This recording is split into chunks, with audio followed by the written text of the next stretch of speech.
Welcome back to the channel, everyone. Kaiser Khan here.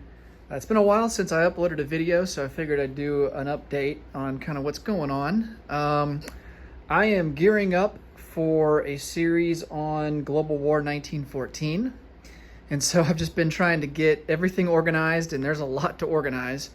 Just getting the pieces that I'm going to use, and just all the, I got the unit plates out here, and getting the rule books, getting all the information for that I need to play the game. The rules are very similar to Global War 1936, but there are some differences. Global War 1914 has random events, whereas 36 game doesn't.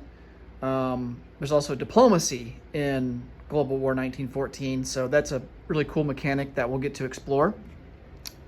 Hopefully diplomacy will be coming back to Global War 36, but version 4 as it stands right now doesn't have diplomacy. But at any rate, so I just got all the countries laid out here, and just getting all the pieces that I plan on using, and sorting them by like infantry class, vehicle class, artillery class, air units, and then naval units. So just been hard at work getting the pieces painted and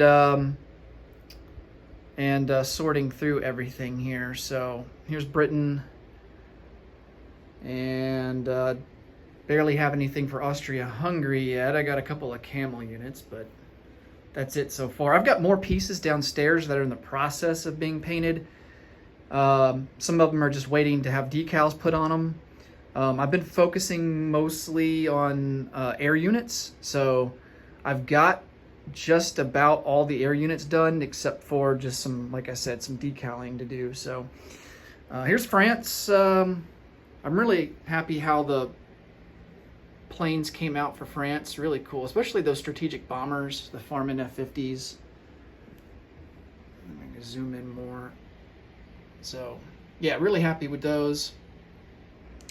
And let's see.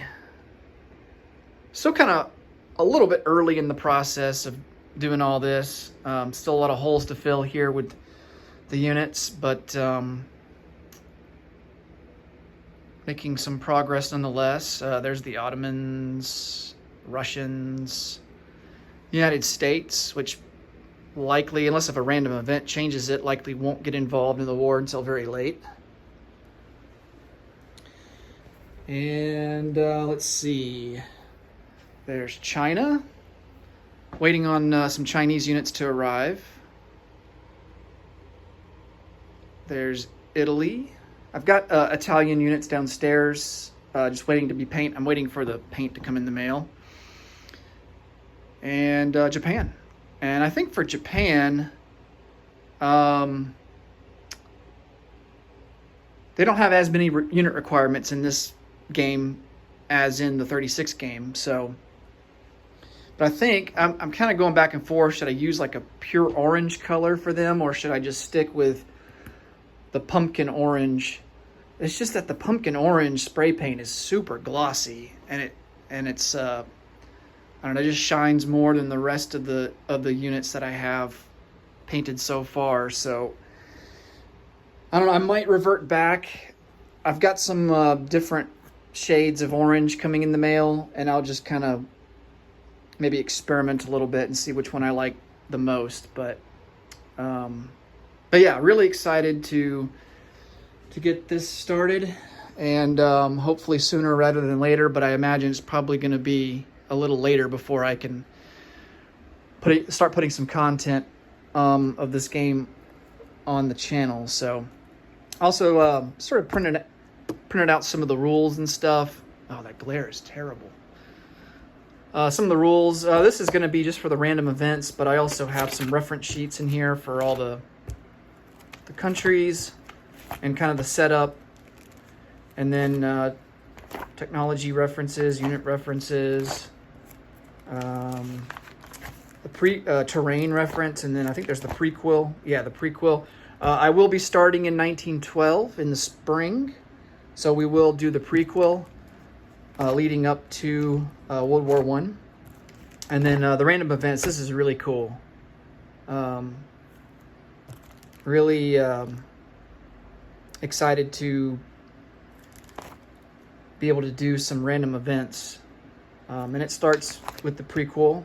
There's random events for the prequel, and then random events that start with the outbreak of the war, which is in the summer of 1914. So there's, unlike the 36 game, there's 3 turns per year in Global War 1914. There's spring, summer, and then fall, winter. And just, you know, a little, one of the differences from the 36 game is that combat in the spring and the summer is limited to 3 rounds. After that, the attacker has to retreat if they aren't successful. And then in the fall and winter, combat is only limited to 1 round. So, so that's going to impact strategy, I think, a little bit. And so that should be interesting for sure. And then, you know, as I play through the game and showcase it on the channel, we'll kind of go through the rules, and I'm still learning different nuances myself. So at any rate, yeah, really excited to get this started, and you know, I'll give another progress update on how things are coming along here. Maybe in a couple of weeks. It just depends on how much I'm able to get done. So, I mean, it might be a couple weeks, might be a month, 2 months. So anyway, I hope everyone's doing well, and thanks for watching, and until next time, take it easy. Bye for now.